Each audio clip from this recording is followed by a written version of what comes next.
This is 6.3, two-way tables. A two-way table displays categories of data collected from the same source. A joint frequency is each entry in the table.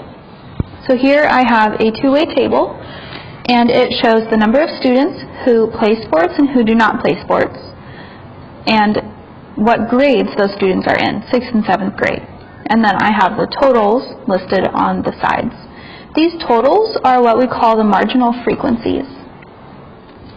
So we're going to find and interpret the marginal frequencies for the survey above. There are 25 6th graders, so I went to the 6th grade line and I added them together to get 25. There are 25 7th graders. There are 24 students who play sports, and there are 26 students who do not play sports, and we have a total of 50 students surveyed. So if you are given the marginal frequencies, you just tell me what is each total, like what does each one mean?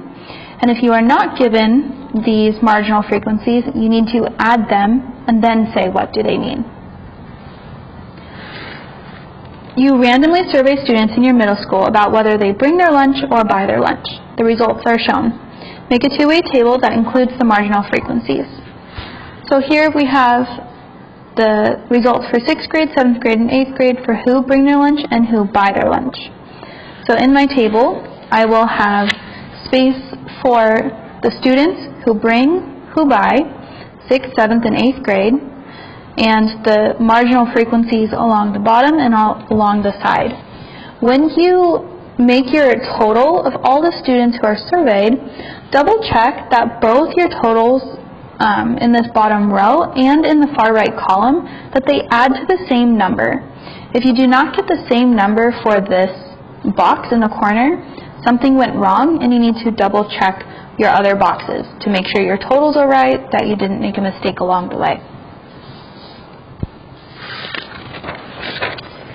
So what percentage of those students bring their lunch? So I'm going to take the number of students who bring their lunch out of the total number of students in the survey, and 57 over 80 is about 0.7125, and then to get a percent out of that, I multiply by 100 to get 71.25%. Then we can ask what percent buy their lunch, so that's 23 out of the 80 buy their lunch. Divide those numbers and multiply by 100 to get 28.75.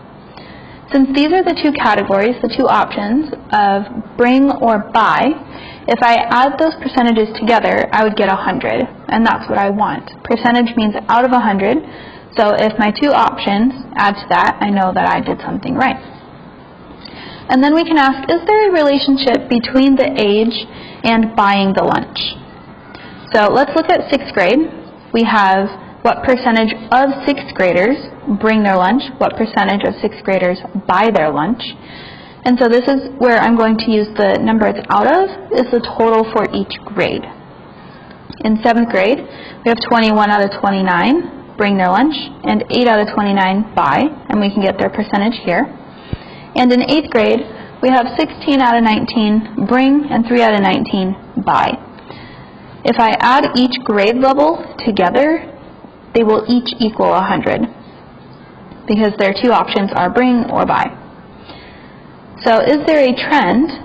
The 6th grade percentage increases from 60 to 70 to 80 in each grade for bring, and the percentage for buy decreases from 30 to 20 into the 10s. So we can say as the students get older, they tend to bring their lunch more.